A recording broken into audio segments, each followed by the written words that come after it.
All right, ladies and gentlemen, I want to welcome you to another episode of We Create Music. I'm your host. My name is B. Vaughn, and today we have Mike Parker, aka Mikey Lambo. My guy, welcome to the show.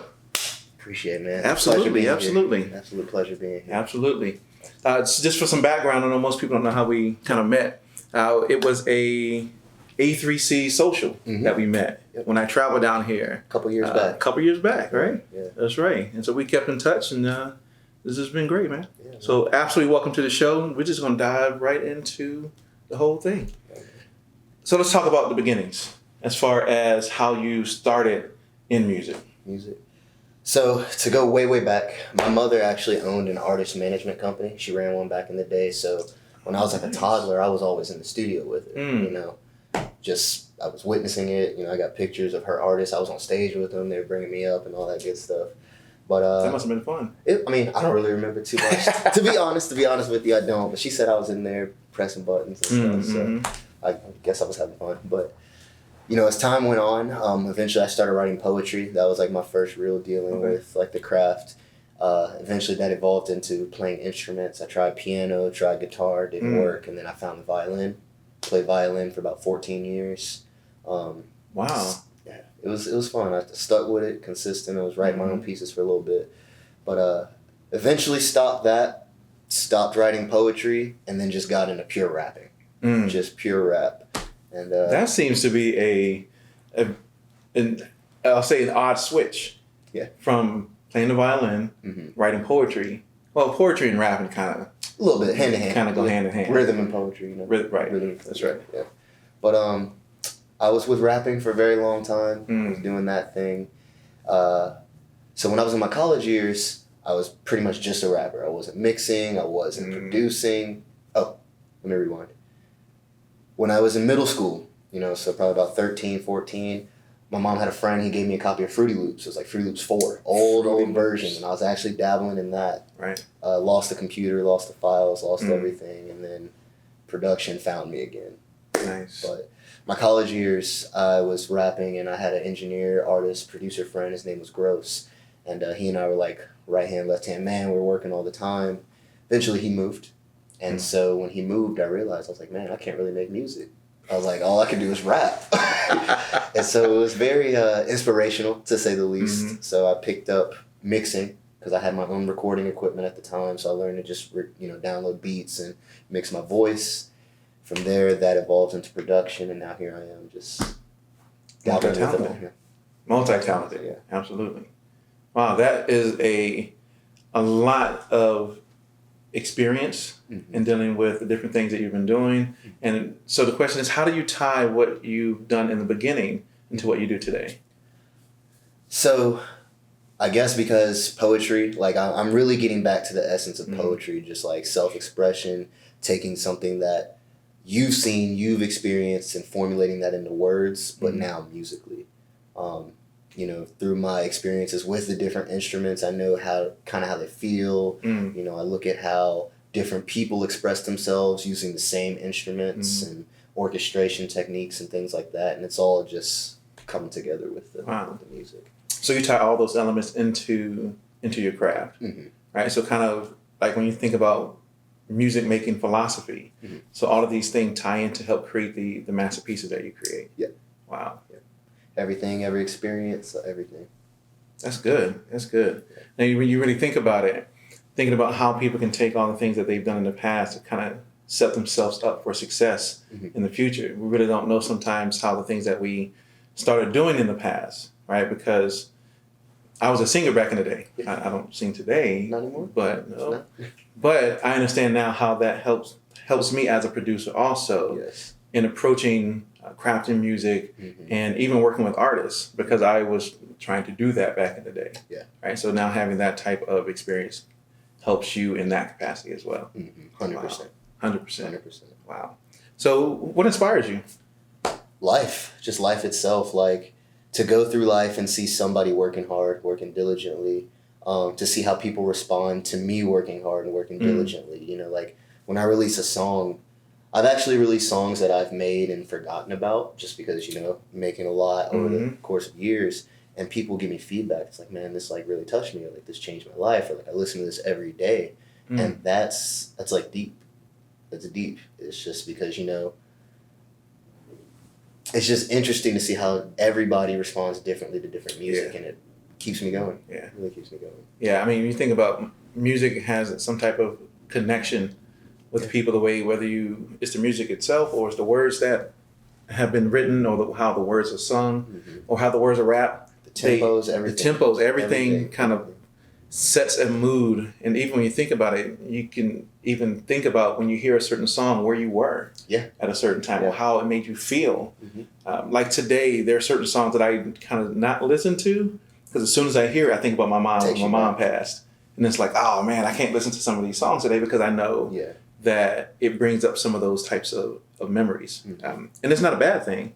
It's just that music has that connection. Yeah, very powerful. It's like the universal language. It is a universal language. That's right. That's good. That's good. So what have you been working on lately? Lately, so I've been jumping over genres. I've been producing a lot more, less rapping, more producing for myself and for other people's. But I've been electronic music a lot lately. Nice. Dabbling with dance, drum and bass, you know, trance a little bit.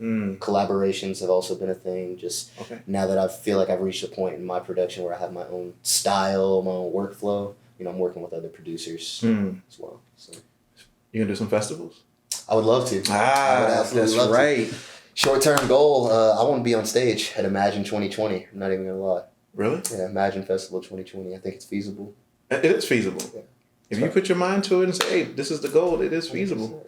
Yeah, because electronic music is huge at festivals. I mean, when you think about some of the artists who are, and even some of the producers who are doing festivals, I mean, they are putting out music and reaching, it's like a sea of people. Vast audience. Yeah. And they find a lot of fame just by doing festivals. You know, like I can think of like Troy Boy. Yeah. That's how he got his start. Skrillex. Yep, Skrillex. Diplo. I mean, that's how they really got into, was doing all those Nostradamus. Oh, is it Nostradamus? Flostradamus? Flostradamus. Yeah, that's how they all got their start. It's kind of like in that realm. And big shout out to Skrillex, because he actually did the theme song for like one of my favorite video games. He did the Kingdom Hearts 3, the theme song. Really? Yeah, and they like branched out. They had. I didn't know that. Yeah. He killed it. Wow. Yeah, he did his thing on that. No, that's just an example of how music can be so universal. Right? It's not you just stuck in. I was talking to a gentleman earlier about not being stuck as a certain thing. Yeah. Right. Because he talked about how he was he talked about how he was a rapper in the very beginning, and then he eventually got into music production, and he said, I just didn't want to be known as a rapper. He said, because I'm stuck as a rapper, but as a producer, you can. Sky's the limit. Sky's the limit. Sky's the absolute limit. Sky is the absolute limits. I felt that way for a long time. Like just being boxed in as a rapper, it's like, what can I do besides rap? It's like when I go into a studio with a producer, am I giving him anything more than a 16 or a 32? You know, it's like, but now I can go in there, we can talk theory, I can talk arrangement, I can talk sound selection. And it's just branching out has helped me branch out, provide value to others, and it's all a feedback loop. Really. So do you think that other producers, singer-songwriters need to be versed in that type of information? As far as let's say when they go into a studio, they need to know about song arrangement and song structure and what chords are and those different types of things. Do you think as an artist that would be beneficial, or? Most certainly. I think that, you know, when you're producing, you got to produce a result, and all those things go into the result. And, you know, anytime that you're not able to just quickly get to that, you know, you might have to call somebody else in, or you might have to look it up, you might have to learn it. But then at the same time, you know, if you can play to your strengths and still get a great result off of that without knowing theory, without any of that, then I'd say that's a good thing. That's a good thing. A good thing as well. Yeah, I would say. Everybody starts somewhere. So, yeah. Everyone has to start somewhere, but I think it's good that you can at least come in with some type of base knowledge about what's going on in the process, so that you can kind of be in tune to the different things happening in the studio. Right. So, like, if I don't know anything, I just know how to rap. Yeah. And I'm in the studio and they were like, hey, yeah, we're gonna play the 1-3 chord and the one, and I'm sitting there like, I have no idea what they're talking about. I have no clue. and so that goes to this next question. As far as, do you think having formal education in like music theory and all that, do you think is necessary in order for someone to be successful in the music industry? No, just because I would say there's a lot of people who have already attained success without having any of that. There's a lot of things, like especially in the industry, like, there's a lot of things that go into play in terms of that. So, are you showing up? Are you capable of at least, like, can you pull strings together? Are you, if you're a rapper, you don't need to know theory necessarily if you're really killing it on your delivery, your verses, your charisma, but it most certainly helps. I would say that's a big thing. Yeah, because most people I think I know, even including myself, I mean, I didn't come from a musical background. I never went to school for music production. It's something that you've learned over the years and being around like-minded people. You kind of pick up on these types of things also. Yeah. And I try, like, and me personally, now that I've played both roles, like, I think it's a little more engaging when everybody understands those concepts when we go into the studio together. Yeah. That's kind of what I mean. Like, it streamlines. Was the basis of that question. Does it make it more of a collaborative process if the other people in the room kind of have an understanding of maybe music theory, chord structure, and those types of things? Yeah, I would say from personal experience, it's more enjoyable. Things go by a little quicker, and like that's right. When I'm in the producer seat and like mixing, like I try and really talk to the artists that I'm in the studio with. Like I'm really good at listening. Like that's like one of my special talents. I would say is like I can really hear and feel you out. So like I'll talk to people and I'll be like, how was your day? What are you going through? What have you been doing? What have you been up to lately? And based off like what they tell me and how they respond, body language, all of that, I can like pick a key and just go straight from there. Wow. Yeah. Like I'll just, because each key corresponds to a certain mood and things like that. Right. So if an artist, if they understand that, then we can already skip that. If they're like, hey, let's go to like G major today, I'm like, cool. Or, if they're like B major, I'm like, cool, they're confident. They're feeling good today. B minor, it's like, B minor is my personal favorite key. It's like a patient key. It's like a slower, not slower, but melancholy. Okay. Yeah, so how does that help you build that, when you're building that rapport in the beginning with the artist, kind of help you to create that masterpiece? It's all, music is like complete feeling and like vibe, emotion, like, so when you establish that connection, it's almost like you're really, really able to hone in on what you want to create. Like, if you and I weren't friends, the studio session wouldn't actually, like, it might not go smoothly. Like, Right. We might be there strictly business, might not be hearing each other out, feeling each other out. Mine might go elsewhere, but like, I was fortunate enough to really get in the studio with a lot of my close friends when I started. So not only, were they verbal about what they were going through, but like I could see it, like I was there with them. So I was able to like help them open up. We could get to, a musical piece quicker and faster and overall make the whole process more enjoyable. Wow. Just because of that connection. Yeah, I mean, plus because I would be open to like your feedback. Yeah. I know a lot of times when people don't build that rapport in the very beginning, they kind of get closed up. Well, we're just here strictly business to do business and that's it. And so it's easier or more palatable for me to receive feedback from you than it would be if I didn't know you at all and you were trying to tell me what to do or what to change in my song. I'm like, it's like, who are you? You're the engineer. Yeah. Right. So I do think that is important, the ability to kind of build rapport with people in the very beginning.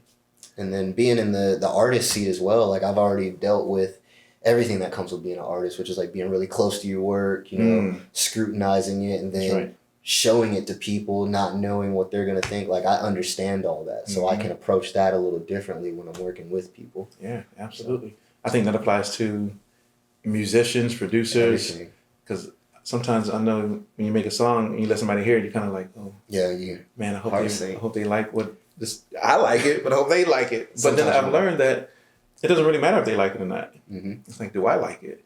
Exactly. That's right. Exactly. Do I like it? So next question for you. Yeah. So I know you've been doing music for a while. So what are some of the habits that you've learned that keeps you focused and helps you to be successful? So keeping me focused and helping me be successful, it's a lot of internal drive. just knowing like what your goals are, knowing what you want to create. Like sometimes I can sit down and be like, all right, I'm going to make some music today and just not know where to start. And not knowing where to start, sometimes that might be bad, but sometimes it's a good thing. Okay. So something that I've learned to just offset the bad and like negate that is like set up a workflow, like set up a process. So like templates are really good. Templates are amazing. Going through the different keys, I already know which keys I like. So, and then not even the ones I like, however I'm feeling that day. Like if I had a bad day or, you know, if I'm feeling like really focused, I might go to D minor, something like that. Okay. Yeah. So it just, things like that, little bits. All right, good. Good. Listening to the music, listening to the music as well. So like just bouncing the tracks I make and then taking them somewhere, like going for trips in the car, listening to them, you know, listening to them in the grocery store, you know, just, I wrote this down in my notes. I take a lot of notes. That was a habit I built as a rapper. And one I wrote recently was, how can you expect the music to take you places if you don't take it places? So, like I said, I'm in headphones in the grocery store, headphones in the gym, and you kind of just get a visual of your music. And it's like, how are people moving to this? How am I moving to this? How does this make me feel? Do I want to listen to this right now? So, little things like that have helped me stay focused, and you know, you can assess and keep it moving from there.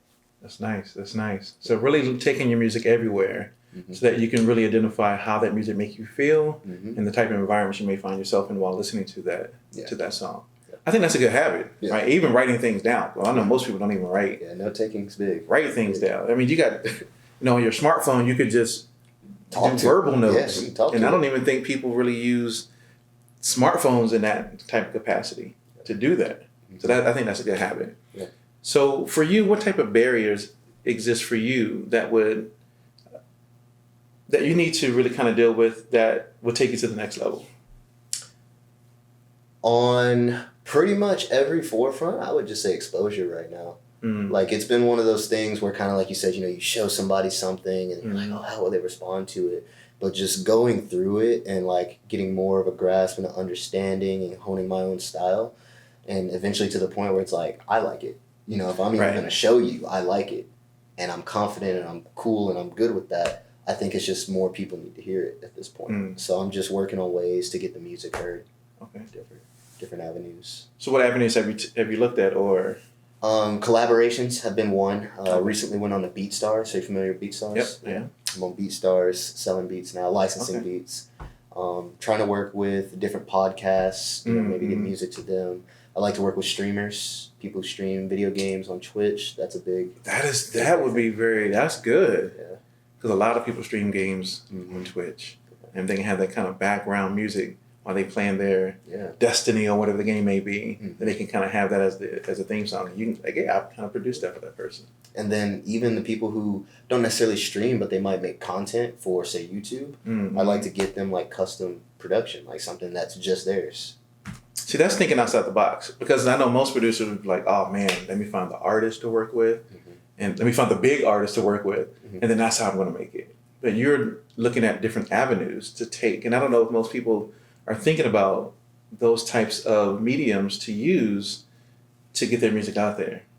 I think that's very creative to use people who are doing content on YouTube and Twitch and podcasts and all these different things. I mean, there's a guy I know here, but one day I hope to have him on the show. Yeah, is that's all he does is he produces music for TV shows and for like film, and that's it. Yeah. He doesn't work with an artist at all. And that's the beauty of like the industry, like.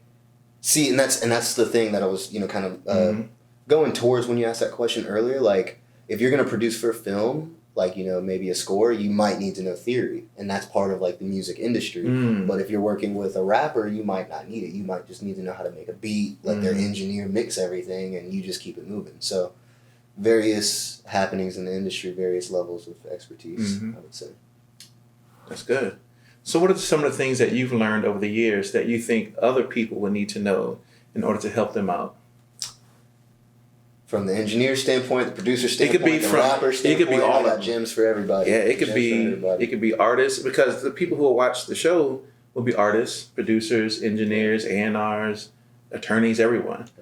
Yeah. So what type of advice? And you can, if you want to categorize it, Yeah, we'll here's an artist, and then here's producer, here's engineer. Feel free. All right. Engineers, use your ears. I would say use your ears. Like, use your ears, protect your ears, because that's going to be your... You got something for that? Protect your ears. Protect your ears, man. Protect your ears. Like, I have shout out to my boy Navi Davi. He like brought this to my attention. You know, I'm young, so like buddies were in the car, we're blaring music, and Navi's a seasoned producer. He's like, why are we blaring music in the car? Like, why do we have to shout over the music? Right. And that just spurred me to think about that. I was like, yeah, we're blaring stuff, and that's so. Protect your ears. Use your ears. I know, like, music production nowadays, there's a lot of visuals on the screen, a lot of eye candy with the colors on the plugins, but, like, your ears, first and foremost, you know, they're not looking at your music, they're listening to it. So definitely just trust your ears on that. Furthermore, train your ears. Like, there's ear training you can do. There is ear training. There's ear training. So ears for engineers. Rappers, reading and writing is like the biggest thing, and consistency, I would say. Like, try and do that every day if possible. Like we were saying, the notes, you know, smartphones, you can literally talk to your phone, get your stuff down. Producers, listen to music. And this is for everyone as well. I would say listen to all genres. Listen to just different kinds of music as much as you can. That's right. Something I was doing for a while, I like to listen to a lot of music in the gym. Okay. So I was bumping like a different album, different genre every day. You know, albums sometimes 1-2 hours. You know, you're getting a good bit of music just going in, and you're just hearing it, vibing with it. So I was doing that for a while. That really helped develop me as a producer. Because you hear how different genres are mixed. Yeah. Different artists, collaboration. It's a lot. It's a lot. It's a lot. It's a lot. Yes, right. But I would concur that you need to listen to different music. I mean, just because I'm a rapper doesn't mean I can't listen to country or listen to opera or listen to, you know, orchestral type music. I mean, inspiration can come from anywhere, and you can be like, oh, that was amazing what I just heard. Yeah, you see Lil Nas X, he got his little country song now. Yeah, I know, right? And this is blown up too. Yeah. Yep. Music is genre fluid. Music is music.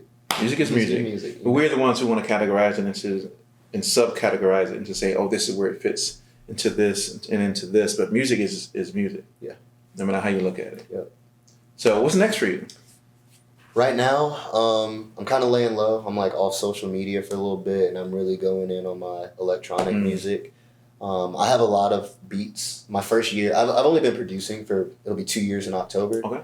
But my first year, I made like 600 beats. So, whoa. Now that I'm a little more seasoned, I've been going back and touching some of those up. Still experimenting with the new stuff, you know, trying to license some things. But I want to do a electronic music project very soon. And then I've got some outstanding songs I need to finish. Big goal of mine also is like a producer album, kind of how Metro Boomin and DJ Khaled. I really want to do one of those. But we'll get there when we get there. Oh, there's work that goes into that. Yeah. I did one. Yeah. Yeah? Yeah. It's called Overdose. Finding the right artist and ensuring that you find the right song for the artist. And we kind of talked about that because I got another one that I want to do. Yeah. Which, as soon as I can get my ducks in a row, that'll be something that I want to pull you in on. Yeah,